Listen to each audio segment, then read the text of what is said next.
Саламатсыздар бардактуу теле көрүүчүлөр, Манас жаңырыгы телеканалы Жубайлар жумасы теле долбоору бүгүн сиздер менен. Андыктан биз менен чогуу болуңуздар. Бизде бүгүн конокто Балыкчы шаарынын маданият үйүнүн музыканты, балдар мектебинин мугалими Мелис Элебесов, сүйүктүү жубайы Зарина Элебесова. Саламатсыздарбы? Саламатсыздар. Биздин студияга кош келипсиздер. Көлдөн кандай келип алдыңыздар? Жолдон кыйналган жоксуздарбы көлдөн бери? Көлдө туугандар кандай? Көл жергеси жакшы. Кыйналбай жакшы буюрса келип алдык. Акыркы жаңылыктардан баштасак, азыркы учурда да эмне менен алектенип жатасыздар? Жаңы жылда кандай тосту? Жаңы жылды буюрса эл катары эле буюрса жакшы ниет менен тосуп алдык. Жана ошондой эле алдыда ушул негизи биз былтыр Балыкчы шаарынын ошо тушоо кесүү концертин бердим эле. Анан ушул жылына бир жылда бир ушул Балыкчы шаарына концерт коеюн деп ушул быйыл дагы ушул жаздын эң биринчи күнүндө 1-март күнү ушу Балыкчы шаарына концерт коелу деп ушул концертке даярдык болуп атат. Ырларды жаздырып келинчегим экөөбүз даярданып атабыз. Концерт деп калдыңыз, буга чейин канча концерт бердиңиз? Эми негизи чыгармачылыкта иштеп жүргөнүбүз 3-4 жылдын жүзү болду. Анан эми баягы 3-4 жылда эле баягы ырдын баары эле жаздырат, клиптин баары эле тарттырып өтүп эле баягы билбестик кылып эле көп бир 10 чактыдай клип тарттырып алган экенбиз. Анан эми баягы бүткөн ишке сынчы көп дегендей биягы жарабай калыптыр. Кээ бир телевидениянын баягы форматы туура эмес болуп калат экен. Кээ бир өзүбүздүн баягы ырдаган жерлерин кемчилик болуп калат экен. Эми ушул 2017-жылдан баштап бир жаңы күч менен, жаңы дем менен шашпай ушу сапатка карап ушу жаңы ырларды иштеп баштадык да. Анан негизи ушул быйыл мартта койсом, негизи экинчи концертибиз да. Анан жубайым деп калдыңыз, жубайым менен чогуу депчи? Анан жубайыңыз менен ушу концертте кандай дуэт ырдайын деп атасызбы? Жок, андай дуэт деле эмес, такыр музыка жаатынан алыс эле Зарина. Анан азыр ушул жөн гана баягы көп түкүрсө көл болот деп коет. Анан аны сагындай ушул жубайым баягы азыркы тил менен айтканда менеджерлик кызматты өтөп атат. Ушул ырларды радиого берип, клиптерди ушул телевиденияларга алып барып, анын баары эле жумуш экен, бир кишинин колунан келбейт экен. Баягы 2 киши болсо, баягы жеңилирээк болот экен да. Бул ырчылык дүйнөсүнө кантип келип калдыңыз? Ырчылык дүйнө болсо, мен атам менен апам да музыкант. Балыкчы шаарында ошо мен иштеген жерде иштешет. Атам гитара классын бүткөн, апам болсо флейта аспабын бүткөн да. Алар да ошо чыгармачылар. Чыгармачылыкка кичинекей кезиңизден баштап кызыкчусуңуз беле?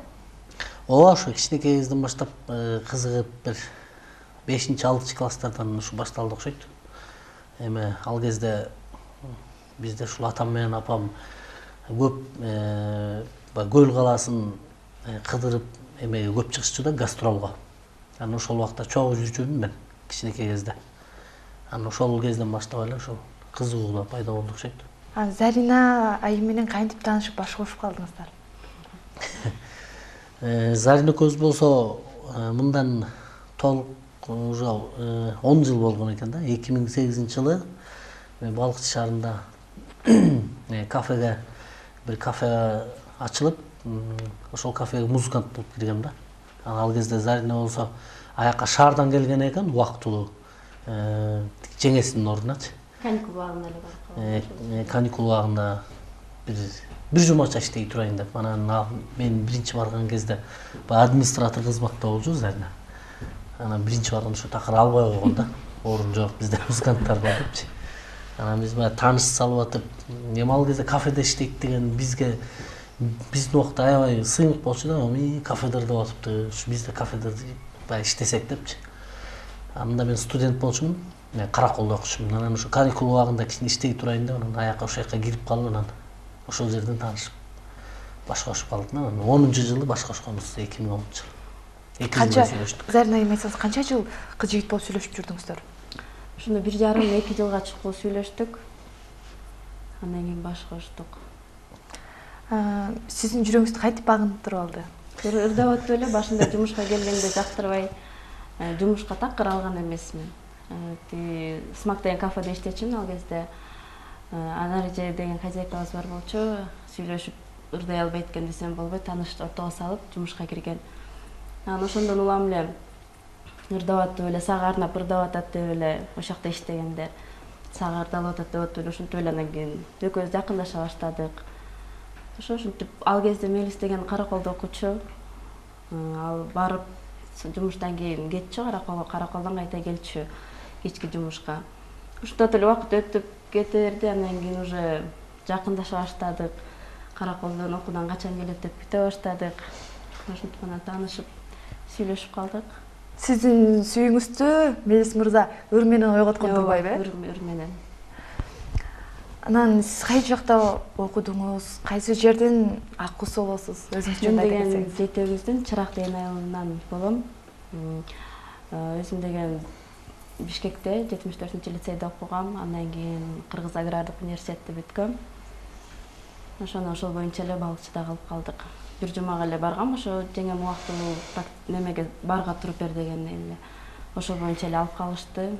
Окуумду. Азыркы учурда эмне менен алектенесиз? Азыркы учурда деген негизи кичинекей чакан бир бизнес десек болот. Ошондой иштер менен алек болуп атабыз.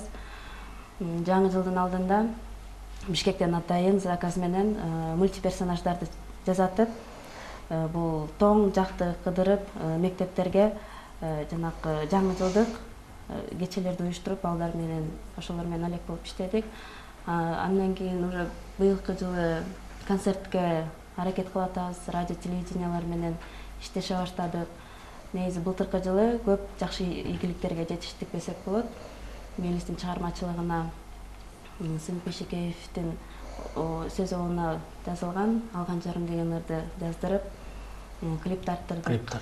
Анан ошол ыр менен, ошол ырдын негизинде былтыр дагы иштештик, анан кайта бул жылы дагы ошол ыр менен иштешип, быйыл деген январь айында 2-3 жаңы ырда жаздырып атабыз. Зарына аймайсаңыз, сиз баягы эми ырчылык чөйрөсүнө да аралашып калыптырсыз да, ырдайм деген оюңуз барбы же кыялданасызбы ырдасам деген? Негизи мен бала кезимде өзүм ырчы болсом экен деп тилечимин да. Негедир деген мен ырчы эмес, жолдошум ырчы болуп калды. Жок, мен азыр көп деле кызыкпайм азыр. Мурун деген үйдө балдар менен отурганда айтчумун, силердин жумушуңар жыргал, концертке кетесиңер, тойго кетесиңер, жыргал деп. Анан былтыркы жайдан баштап өзүм аралаша баштадым. Балдар чоңоюп уже Мелистин жанына кошулуп. Чындыгында оор экен. Анан мен азыр андай ниетим жок. Просто андай демерчилик сыяктуу. Үйдөгүлөр ырчылар болот да. Могу телевидение, радио боюнча. Мен негизи өзүм деген ошол менеджерлик жакты бүткөм да, анан ошол кесибим боюнча мага аябай кызыктуу болот экен иштеген. Анан азыр ошо Мелис айткандай ошо Мелиске менеджер болуп эле, эки жака сүйлөшүп, ырларын жаздырып, билет боюнча ошолор боюнча эле алектенип жүрөбүз. Азыр айтып калбасыз, балдарым депчи. Канча балаңыздар бар? Канча баланын атасы, энеси болуп калдыңыздар? Бир уул, 2 кызыбыз бар. Уулубуз 5-те, аты Баяман. Андан кийин кызыбыз болсо 4-тө. Андан кийин 2 кичүү кызыбыз Арука. Майда 3-кө чыгат. Май айында 3-кө чыгат буюрса. Amba бешиктеги баланын бек болорун ким билет деп коет эмеспи? Баягы шыктар барбы балдарыңыздардын ырга сиздерди көрүп? Шыктар болсо, мен Баяман деген уулум болсо 2,5 жашынан баштап ошол жылдары 2013-2014 жылдары Кара Жорго деген би аябай катуу чыкты эле. Тойдо деле Кара Жорго, телевизордо деле Кара Жорголорун ошолордон бир таасир алдыбы? Ошондон баштап аябай бийледи да. Анан мен дагы тойлорго тамада болуп, бир туугандардын тоюн алып барып атып, анан ошондо эң алгач бийлеген. Анан биз аябай интернет баракчалар менен дагы аябай эмедебиз. Facebook, Одноклассниктерге да киргизип аябай көп просмотр болгон да. Анан дагы бир тойдон ошо, дагы бир тайкем тоюнан. Анда дагы ошо бир байкебиз аябай ичи ысып кетти окшойт бийлеп атса. Акча берип, анан кучактап катуу өбүп койду. Ошондон кийин бийлебей калды да. Такыр бийлебей калды ошондо. Андан кийинки Назима деген кызыбыз болсо, ошол биз шыктуу деп ойлоп атабыз. Такыр тартынбайт, ырдайт да. Ырдайт, бийлейт, бийге берсекпи деп быйылкы жылы ойлонуп бийге берген атабыз. Азыр сиздер үчүн жагымдуу чыгарма, биз жагымдуу чыгармадан кийин маегибизди улантабыз.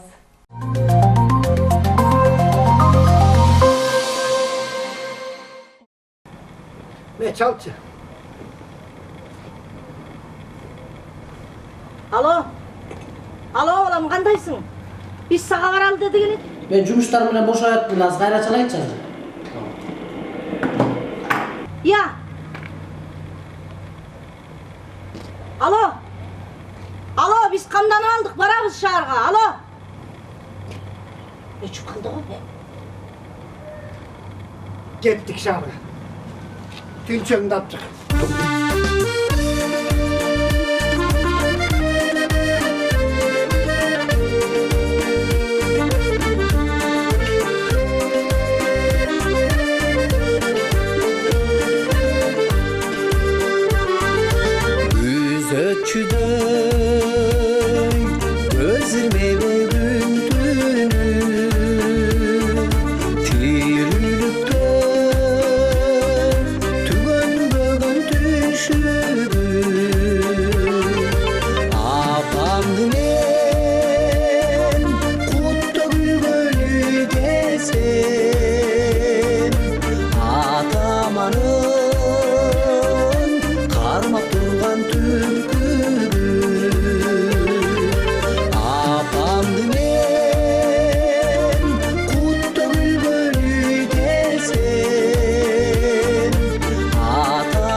Кечке бүттүңөр мен жака? Gittik bakalım. Ayakta жүзüm. Чыгылет.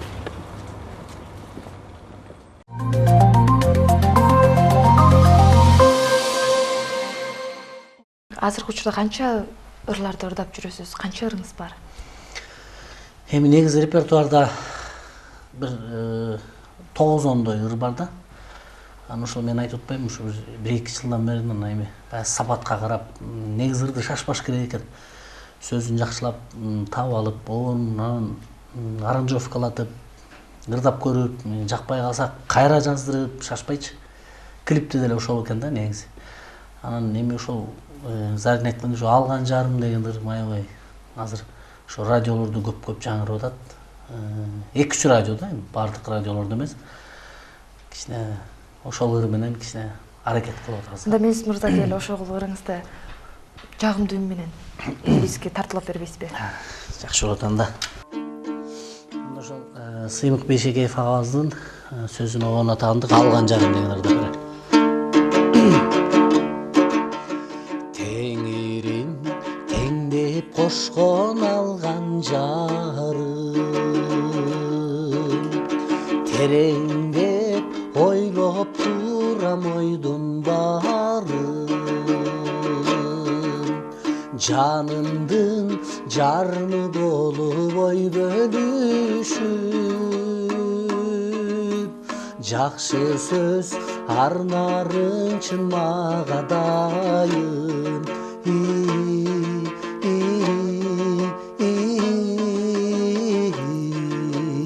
Алган жарым, Кудайым каалап кошкон алган жарым, кубанып ойлоп турам ойдун барын.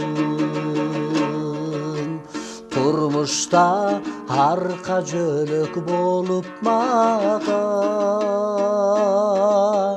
туу болуп турарың чын мага дайын.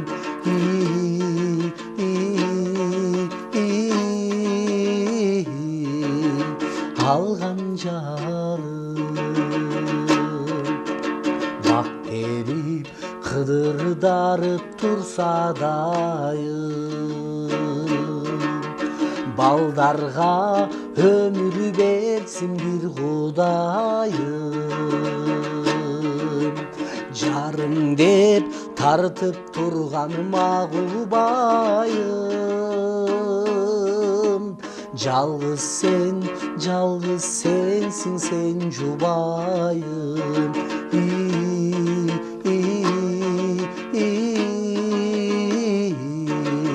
Сен жубайым, сен жубайым. Баракелде, эң сонун чыгарма болду. Неспесе ушул ырдан эле алыстабай айтсаңыз, ушу жубайын деген ырыңыз жубайыңызга атайын арнадыңызбы же ушул ырдын текси өзүңүзгө жагып калып ырдайын деп чечтиңизби? Бул ырды мен ушул эң биринчи ушул Сыймык байке жөнүндө да айткым келип атат. Сыймык Бейшекеев менен биз элдик таланттарды беле, ушундай да, элдик таланттарды издейбиз деген долбоорду 7 тубандын бар болгон район шаарларды кыдырып конкурс жарыялаган эле. Анан ошол конкурска катышып балыкчыдан мен өткөм да. Анан экинчи туруна бирок мен бара албай калгам. Анан ошол боюнча эле таанышып калганбыз. Анан эле бир күнү үйдөн баягы отурсам эле анан ошо Сыймык байке чалып калды. Мен ушундай көл жакта гастролдоп жүрдүм эле. Концертиме алып барчу болуп, аппаратураңды коюп ырдап бер депчи. Анан как раз ошол күн 23 август Заринанын туулган күнү болчу.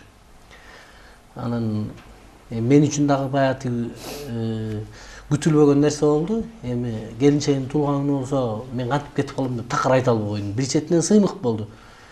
Аябай эле чоң телевизордо көрүп жүргөндө баягы байкебиз суранып атса, анан мейли деп эле үйдөгүлөргө айтып эле, анан ал күнү ошол концерт берип, баягы концертине катышып алып барчу болуп, анан WhatsApp аркылуу анан келинчегиме сюрприз кылдым да, видеого тартып ушуну сурадым. Келинчегимдин туулган күнүндө бүгүн каалоо тилек айтып коебузбу деп. Анан каалоо тилегин айтып жиберди. Анан ошол менен эле баягы Сыймык байке менен жакшы чыгармачылыкта баягы агайын катары жакшы дос болуп калдык. Анан ошентип жүрүп эле анан ошол ойлодум, ошо Сыймык байкенин ырларынан бирди ырдасам деп аябай ойлонуп жүргөм. Анан негизи Сыймык байкенин ырлары баягы кыргыз колоритке баягы жакыныраак го. Анан ошо алган жарым деген баягы туура болуп калды да. Ошол ырды сөздөрү да жакшы экен деп атайын тандайын. Анан Сыймык байкеден сурап, ушул ырдыңызды ырдайын деп атам десем эле дароо эле макул болуп калды. Анан эми бир четинен дагы ошо белек болуп калды окшойт. Анан ырды жаздырган, баягы аранжировкалатып, голо түшүрүп, радиого берейин деп аткан күнү дагы ал дагы ошо 23 августка туш болуп калды да. Ошо Заринага белек болуп калды окшойт. Айтсаңыз, азыркы учурда продюсерлер менен иштешесизби же жекелей ырчы болуп келесизби? Эми негизи продюсерлер менен деле иштеш негизи абдан жеңил болот деп мен ушу ойлойм да. Анан эми эгерде сунуштар түшүп калса мүмкүн эми баягы ойлонуп көрөрмүкпүз. Анан мүмкүн иштешет белек, анын баарын баягы. Өзүңүз жокундай продюсер таап иштешейин, ушу продюсер менен мындай эстрадага чыгып, атактуураак ырчы болоюн деген оюңуз барбы? Эми бул негизи атактуу болуп, баягы аябай чыгыш үчүн негизи ошол убакыт керек экен. Анан негизи мен да үйдүн негизи кичүүсүмүн, ушул ата энебиз менен чогуу турабыз. Анан эми антип чыгыш деле негизи ой бар, эми аябай укмуш болуп кетиш эмес. Баягы ата энебиздин жолун жолдоп, баягы балыкчыда баягы той топурду ырдап, тамада болуп жүрсөк айтып калышат. Ой, сенден деле жаман ырдап, эптеп ырдагандар деле телевизордо жылдыз болуп жүрүшөт депчи. Анан эми сен деле чыкты дейт. Анан ошо кээде ойлонуп каласың. Анан эми аябай атактуу болбосок дагы жок дегенде ушул кийин баягы бала чакабызга, баягы неберелер болуп калсак, ушул чоң атабыз же болбосо ушул атабыз баягы ырдап жүрчүкөн, баягы эл алдында баягы кичине баягы өнөрүн тартуулап жүрчүкөн деген ой, жакшы ой калса эле, ошо биз үчүн сыймык да. Баягы экөөңүздөр тең сыртта көбүрөөк жүрүп калып, анан балдарга ким көбүрөөк көңүл бурат? Ушу буга чейин мен үйдө болчумун балдар менен. Себеби баары тең уда 1 жаш, 1,5 жаштан балдар менен мен үйдө отурчумун. Анан садикке бердик, бала бакчага бердик. Бала бакчага бергенден кийин азыр деген көбүнчөсү бала бакчада, андан кийин апам бар үйдө, кайным бар. Азыр ошолор карайт. Ошолор карашат. Эжекебиз бар. Азыр сизде ой барбы, балдарды чоңойтуп коюп, эми иштейин деген башка тармакта? Азыр деген ошо башка тармакта иштейин десем, мелис болбой атат. Анан көбүнчөсү биз бош учурда эле ошо мелис экөөбүз чогуу жүрүп атабыз да. Экөөбүзгө чогуу жүргөн ошол оңойраак болот экен. Себеби мелис жана жогоруда айтып кеткендей, бир киши болгондо бул уже кыйыныраак болуп калат экен. Себеби эки жерде иштейт. Анан кийин бияка да көңүл бурганда уже кыйыныраак болуп калат экен. Бул жумушта болгондо мен уже бияк жактагылар сүйлөшө берем, телевидение, радиолордо. Ошо экөөбүз жатабыз да. Чогуу жанындагы мындай айтканда продюсери да чечти, Ошондой болуп калат. Азыр сиздер үчүн жагымдуу чыгарма, биз жагымдуу чыгармадан кийин маегибизди улантабыз.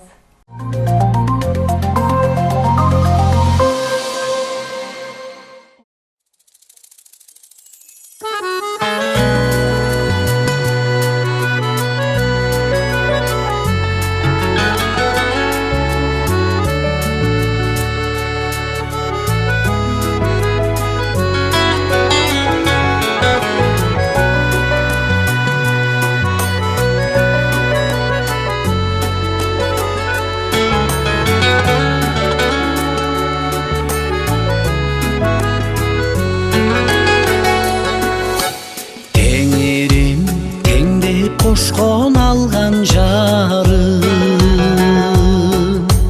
тереңдеп ойлоп турам ойдун барын. Жанымдын жарымы болуп ой бөлүшүп, жакшы сөз арнарын чын мага дайым.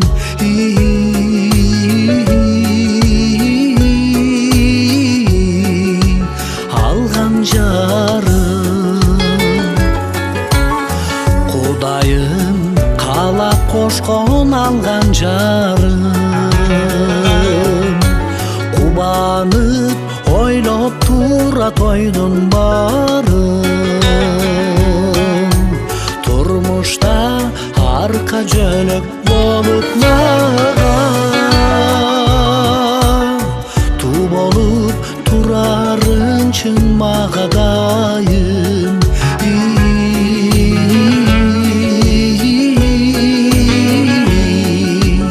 Алган жарым.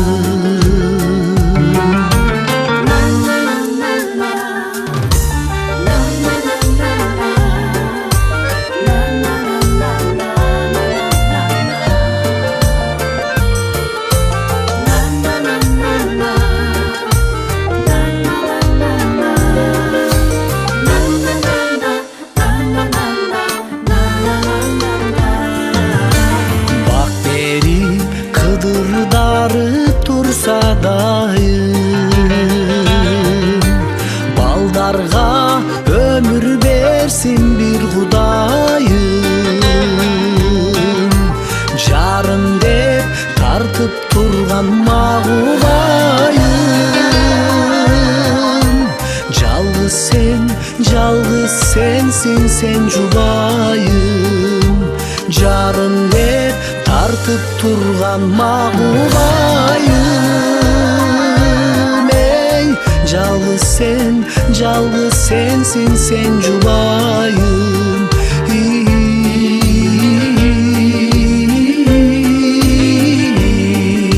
Sen julayım, sen julayım, sen julayım.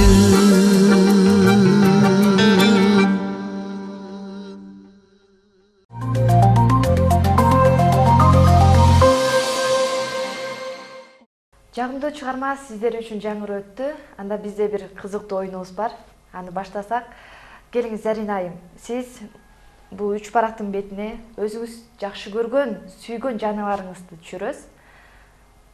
Сиз тарта бериңиз, ал эми келиңиз. Ага чейин бул Зарина айым тартып бүткөнчө, Мелис мырза менен дагы биз оюнубузду улантып туралы. Сиз өзүңүз жакшы көргөн бир ырыңызды ырдаңыз. Азыр, биринчи ырдайбы. Анан бир куплет ырдагандан кийин мен ага сөз берем. Ошону кошуп улап, ошо обом менен ырдап кетесиз. Талас десем, талас жөнүндө ырды, ош десем, ош жөнүндө ырды, улап кошуп ырдап кетесиз да. Ошо өзүңүздүн обонуна кошуп. Ошо ырдаган ырымдын обонуна. Ооба. Бир куплеттен кошуп. Ага чейин дагы Зарина айым сүрөттү тартып калса керек. Өткөндө комузумду бирөөгө берип койсом аябай катуу чоюп калыптыр, фальшракта болуп атат. Анда азыр биринчи куплетин өзүнүн сөзү менен ырдайбыз, а? Анан мен сөз айтканыңыз кошуп улап ырдап кете бересиз да. Анда Майра Керим кызы деген бир жакшы ушу кыргызга жакшы ополтоодой бир жакшы өнөрүн тартуулап кеткен эжебиз бар. Ошол эжебиздин ырын ырдап берер.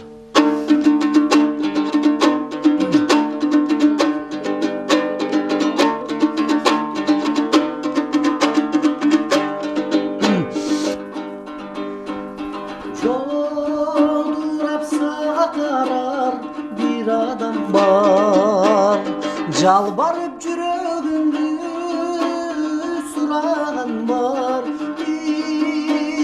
Жамалың жашка толуп турса дагы, дүйнөдө сени сүйгөн бир адам бар. Ош жөндөр даш керек да? Токтой улантып кетти. Ооба, токтой улантып кетти.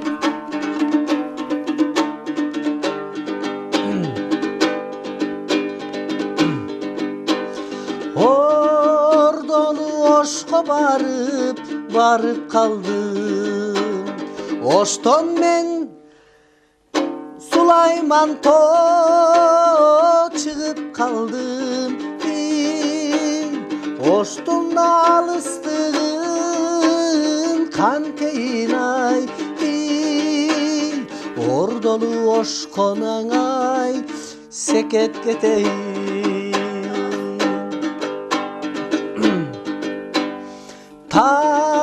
Таланттар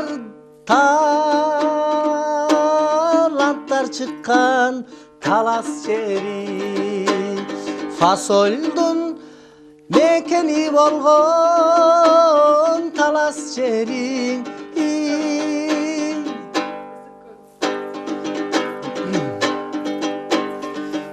Кыргыздын керемети ысык көлү, балыктар сүзүп жүрөт карагачы. Баткенге барып биз өрүктелип, жеп алып тоюп алып келип калды. Лейлек ба?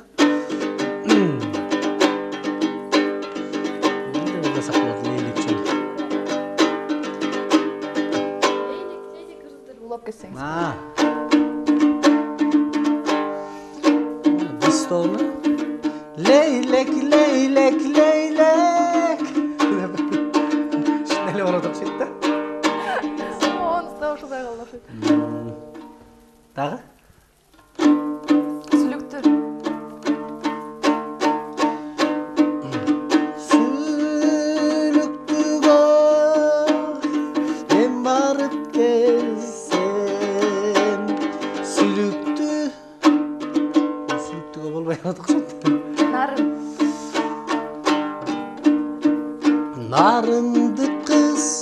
Narındı kız Ekövüsten jönök köy ayıldık biz Seni tappay meni tappay sen Ekövüsten havlan bolup alıptır biz Kırgızstan. Kırgızstan ha?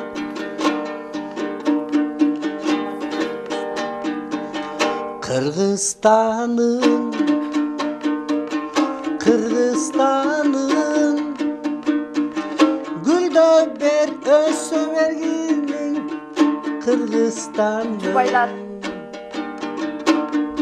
Jubay jönde ya O altının gelçi canıma Ottoyu sık kahtap tabına Hıyık suyum sensin Jubayım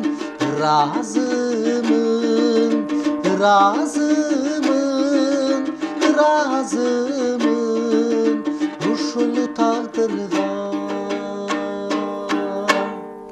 Баракелде. Абдан оор оюн ке Сонун чыгарма болду. Зарина айым, сиз сүрөт тарттыңызбы? Келиңиз анда колуңузга алыңыз. Аттарын жазып коюңуз. Кайсы сүрөттү, кайсы жаныбарды тарттыңыз?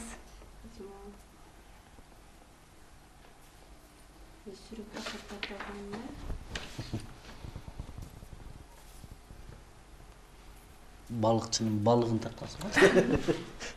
Мультик болуп калды окшойт. Шылпар. Сарышкин. Мен бир эле сүрөттү алайын. Экөөсү сизде болуп турсун. Мынакей биздин оюнубуздун шарты. Балыкты эмне себептен тарттыңыз? Маанисин түшүндүрө кетсеңиз. Жеңилирээк болду окшойт. Ошон үчүн балыкты тарттым окшойт да. Кандай же балыкты жакшы көрөсүзбү? Негизи бала кезден ушу балыкты көбүрөөк тартчубуз да. Эмне экенин билбейм ушу. Оңоюраак болуп деле ушу балыкты көп тартчубуз да. Балыкты жөн эле тартып койдуңуз азыр. Оңой болуп эле эске. Ооба. Негизи сүрөт тарта албайм, ошон үчүн жеңилине карап эле. Негиз болуп турсун. Дагы кайсын тарттыңыз? Арстан. Буну кандай максатта тарттыңыз? Жарыстан сизге жагабы? Садикке барган арстан болуп кичинекей. Жок, ошо мен деген негизи коён тартайын дедим окшойт. Коён да тартчубуз да. Ушундай окшош туруп. Анан кайта таба албай калдым да ошонусун. Анан кайта арстан болуп кетти. Ошол сыяктуу коён дененен баш кылып, анан кулактарын чыгарып коючубуз. Сиз балыкты да, арстанды да жөн эле тартып койдуңуз, э? Бул жаныбарлар сизге жакпайт, же жагабы? Негизи арстан жагат да. Мен гороскоп боюнча дагы, жылым боюнча дагы арстанмын да. Арстан жагат. Жагат негизи арстан. Акку. Акку бул оюма келген эле, бул да оңоюраак болду окшойт. 2 жыл тартып койсоң болот, акш жалгызды тартпай калсаң. Аккуну кандай максатта тартып калдыңыз? Аккуну деле ошо оюма деле эчтеке келген жок, анан ошо акку эле оюма келип эле, ошо негизи оңойлоруна карап эле тарттым. Оңоюна карап. Анан бир кезде ошо бала кезде деген ошо айткандай экини тартып туруп, оңой болот деген үчүн азыр ошол оюма келди окшойт. Зарина, бул 3 сүрөттү алыңыз. 3 сүрөттүн бир сүрөтүнүн Мелис мырза деп тандаңыз. Үчөөнүн бирөөсүнбү? Балыкты тапсыз. Кайсын тандадыңыз? Арстанды. Арстанды. Эмне себептен Арстанды тандадыңыз? Себеби Арстан менен оюнчу бул эң күчтүү. Мелис байкеге мындай эмнеси окшошот Арстан менен? Мүнөзү да. Мелис өзү арстанжыл. Биринчиден, анан экинчиден Арстан менен тарткан сүрөттөрдөн эң күчтүүсү эле Арстан болуш керек. Анан үй бүлөдө да эң күчтүү, эң акылдуусу, эң кыйыны дегендей. бул эркек киши болуш керек. Ошон үчүн арстанды тандадым. Арстан тандадыңыз. Балык анан акка окшошпой калат. Жакшы. Эми ошол жерден арстан мага бериңиз, сизде акку менен балык калды, эки сүрөт. Ошо эки сүрөттөн Мелис бакем мүнөзү кайсысына окшош? Балыкка же аккуга? Аккуга окшошпу же балыкка окшошпу?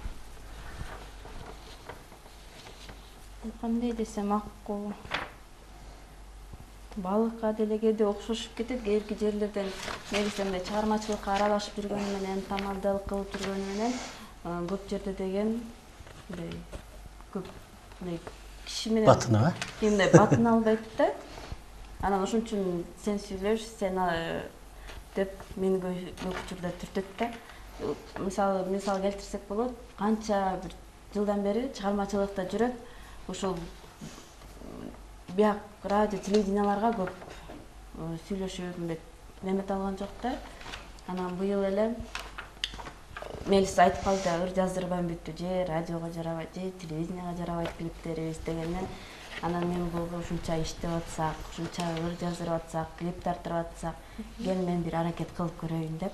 Анан кийин Мен да кошулайын дедиңиз. Ооба. Ошон үчүн анан балык кишине окшошуп кетет го.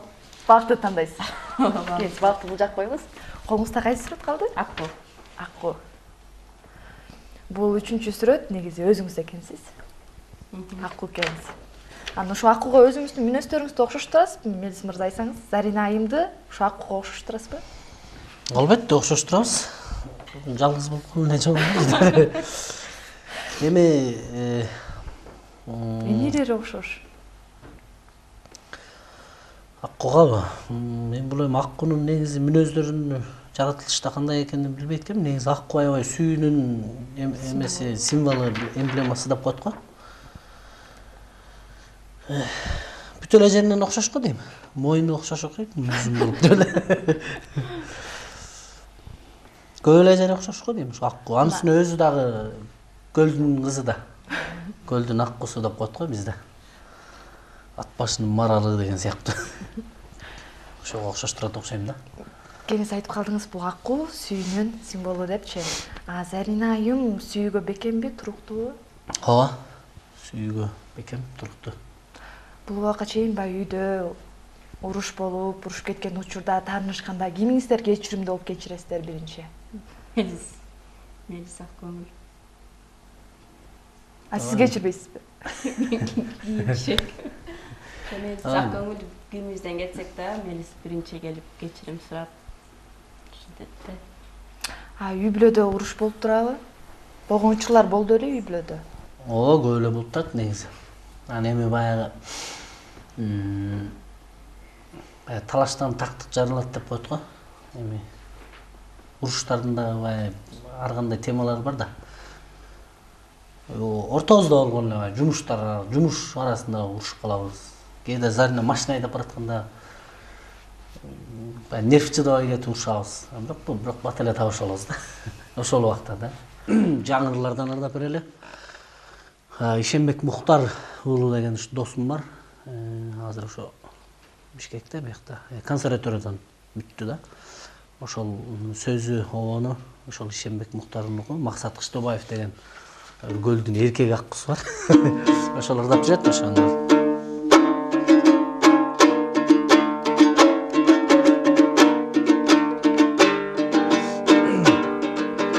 Жалулук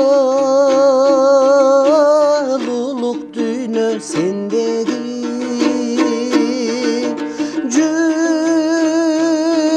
жүрөктүн кылын термеди сүйүүнү кайдан сезмекмин эй сүйбөсөм эгер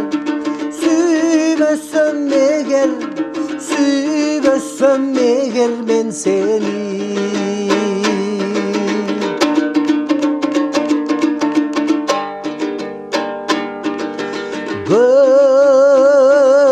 Görküngö joktoy tengdeşi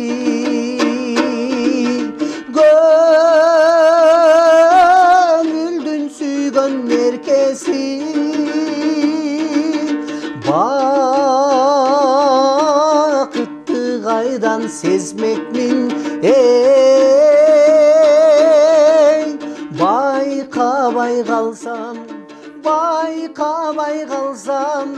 байқабай қалсам мен сені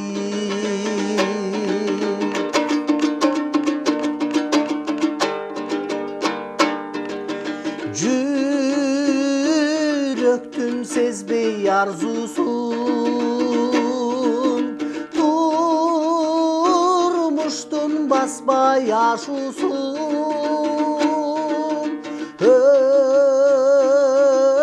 өтмекмін сені көрбөсөм ей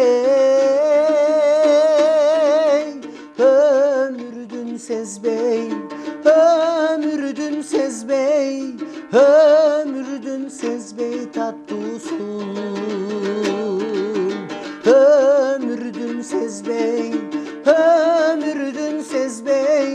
ömürdün sezbey tatlısın caş onun sezbey tatlısın.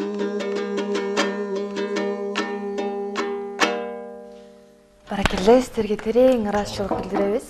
Ошо биздин студияга келип, маек куруп бергениңиздер үчүн. Анда сіздерге эркин микрофон, Кыргыз элине болгон каалоо тилектериңиз. Эң эле биринчи ушул сиздердин жамаатыңыздарга рахмат, чоң терең ыраазычылык билдиребиз.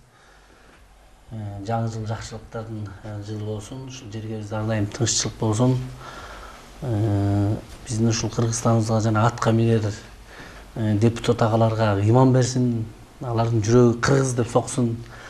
Ошол тынччылык болсо, бөөдө Кыргызстан тышкары болуп, ден соолук болсо, баары жакшы болот. Анан саламат сага дагы чоң терең ыраазычылык билдиребиз. Учурдон пайдаланып, Канат Алмамбетов деген агабызга дагы ыраазычылык билдиребиз. Сиздерге чоң рахмат. Кыргыз элине тынччылык биринчиден, элдин бар ден соолукта болушун, оорубашсын. Сиздерге рахмат. Мен да ошо Канат байкеге да чоң ыраазычылык билдире кетет элем. Чыгармачылык ийгилик, мелиске баарыңарга ушул жакта иштеген баардык жамаатыңарга ийгилик. Жакшы жылдардан болсун быйылкы жыл.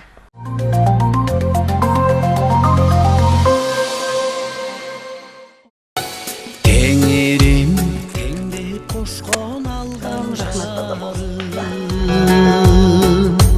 Биздин студияга келип, кызыктуу маек куруп бергениңиздер үчүн сиздерге терең ыраазычылык билдиребиз. Урматтуу телекөрүүчүлөр, биз сиздер менен коштошпойбуз. Эмки жума күнүндө жолугушканча аман туруңуздар.